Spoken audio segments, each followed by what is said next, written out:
हरे कृष्णा। जय माता दी। और छठे दिन कात्यायनी माता की कथा करेंगे और आरती करेंगे। पूरे विधि विधान के साथ माँ कात्यायनी की उपासना करने से सुख समृद्धि बढ़ती है।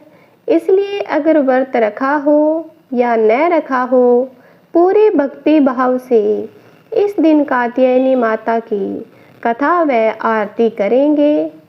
तो 3 मार्च नवरात्रि के छठे दिन माता कात्यायनी की सवारी सिंह यानी शेर है।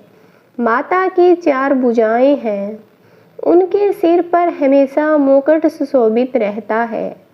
2 भुजाओं में कमल और तलवार धारण करती है। माँ एक भुजा वर और मुद्रा दूसरी भुजा अभय मुद्रा में रखती है।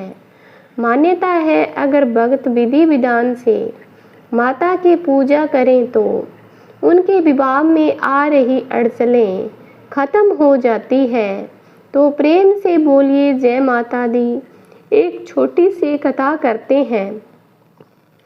पौराणिक कथाओं के अनुसार ऋषि कात्यायन देवी माँ के परम उपासक थे। एक दिन माँ दुर्गा ने इनकी तपस्या से प्रसन्न होकर इनके घर पुत्री के रूप में जन्म लेने का वरदान दिया। ऋषि कात्यायन की पुत्री होने के कारण देवी माँ को माँ कात्यायनी कहा जाता है। मान्यता है कि माँ कात्यायनी की उपासना से इंसान अपनी इंद्रियों को वश में कर लेता है। माँ कात्यायनी ने ही महिषासुर का वध किया था। इसलिए ही माँ कात्यायनी को महिषासुर मर्दिनी भी कहा जाता है। इसके अलावा माता रानी को दानव और असुरों का विनाश करने वाली देवी कहते हैं। भगवान श्री कृष्ण ने भी की थी पूजा। पौराणिक कथाओं के अनुसार माँ कात्यायनी की पूजा भगवान राम और श्री कृष्ण ने भी की थी। कहते हैं गोपियों ने भगवान श्री कृष्ण को पति के रूप में पाने के लिए माँ दुर्गा के स्वरूप की पूजा की थी। माँ दुर्गा ने सृष्टि में धर्म को बनाए रखने के लिए अवतार लिया था। आशा करती हूँ कि छोटी सी कथा आपको अच्छी लगी होगी। तो अब हम करेंगे आरती। जय जय अम्बे जय कात्यायनी, जय जग माता जय गत की महारानी।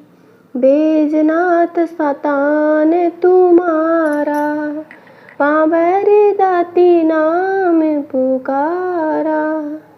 कई नाम है कई धाम है, यह स्थान भी तो सुख धाम है। हर मंदिर में ज्योत तुम्हारी, कहीं योगेश्वरी महिमा न्यारी। हर जगह उत्सव होते रहते, हर मंदिर में भक्त है कहते। कात्यायनी रक्स काया की, ग्रंथ काटे मोह माया की। झूठे मोहे छे छुटाने वाले, अपना नाम जपाने वाली। बृहस्पतिवार को पूजा करिए, ध्यान कात्यायनी का धरिए। हर संकट को दूर करेगी, हर संकट को दूर करेगी। भंडारे भरपूर करेगी, जो भी माँ को चमन पुकारे। कात्यायनी सब कष्ट निवारे, कात्यायनी सब कष्ट निवारे। जय अम्बे कात्यायनी माता, जय हो अम्बे कात्यायनी माता। तो कात्यायनी माता सबकी मनोकामनाएं पूर्ण करने वाली होती है। तो आप ही कात्यायनी माता की पूजा कर सकते हैं, व्रत रख सकते हैं। भगवान राम ने और श्री कृष्ण ने भी कात्यायनी की पूजा की थी। इसी प्रकार आप भी रख सकते हैं। और बहुत धूमधाम के साथ महिषासुर का वध किया था और छुटाया था उन्होंने।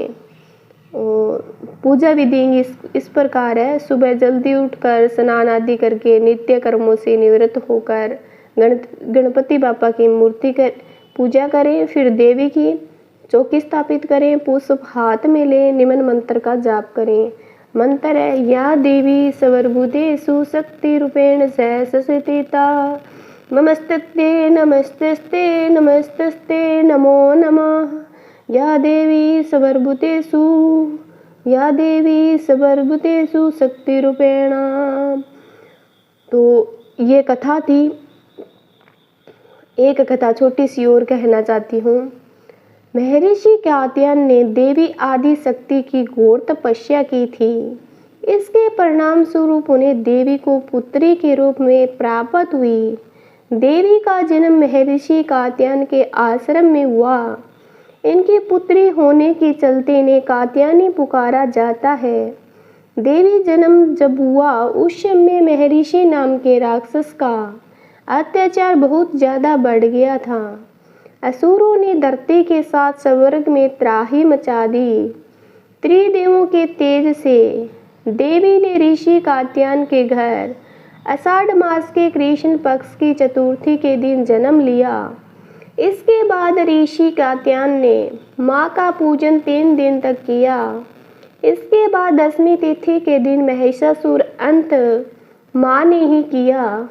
इतना ही नहीं, शुभ और निशुभ ने स्वर्गलोक पर आक्रमण कर दिया था। वहीं इंद्र का सिंहासन छीन लिया था। सिर्फ इतना ही नहीं, नवग्रहों को बंधक भी बना लिया था। असुरों ने अग्नि और वायु का बल भी अपने कब्जे में कर लिया था। स्वर्ग से अपमानित कर असुरों ने देवताओं को निकाल दिया। तब सभी देवता देवी के शरण में गए और उनसे प्रार्थना की कि वो उन्हें असुरों के अत्याचार से मुक्ति दिलाए। माँ ने इन असुरों का वध किया और सबको इनके आंधक से मुक्त करवाया। इसी प्रकार से माता कात्यायनी की व्रत कथा है।